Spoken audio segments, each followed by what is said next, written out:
దేశంలోని పేద బడుగు బలహీన వర్గాల ఆరాధ్య దైవం అంబేద్కర్ అని రాష్ట్ర మోర్క్ ఫెడ్ మాజీ డైరెక్టర్ డీసీఎంఎస్ మాజీ చైర్మన్ కొత్వాల శ్రీనివాసరావు అన్నారు. భారత రాజ్యాంగ నిర్మాత భారతరత్న డాక్టర్ బిఆర్ అంబేద్కర్ వర్ధంతి సందర్భంగా పాల్వంచలో కాంగ్రెస్ పార్టీ ఆధ్వర్యంలో అంబేద్కర్ వర్ధంతి కార్యక్రమాలు ఘనంగా నిర్వహించారు.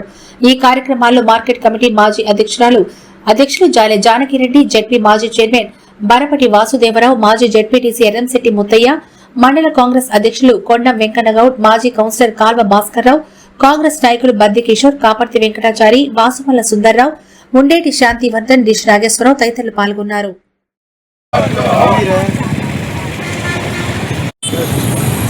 ఈరోజు భారత రాజ్యాంగ నిర్మాత డాక్టర్ బిఆర్ అంబేద్కర్ గారి వర్ధంతి సందర్భంగా పాల్వంచ కాంగ్రెస్ పార్టీ ఆధ్వర్యంలో ఆయనకు ఘనంగా నివాళులు అర్పించడం జరిగింది.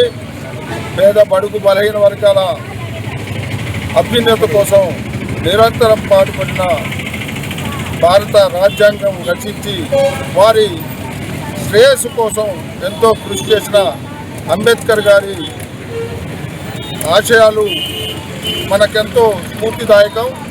అంబేద్కర్ గారి అడుగుజాడల్లో మనందరం కూడా ఆయన ఏ అయితే సిద్ధాంతాలు ప్రవేశపెట్టారో వాటిని తూచా తప్పకుండా ఆచరించినప్పుడే ఆత్మకు పరిపూర్ణమైన శాంతి లభిస్తుందని తెలియజేస్తున్నాం.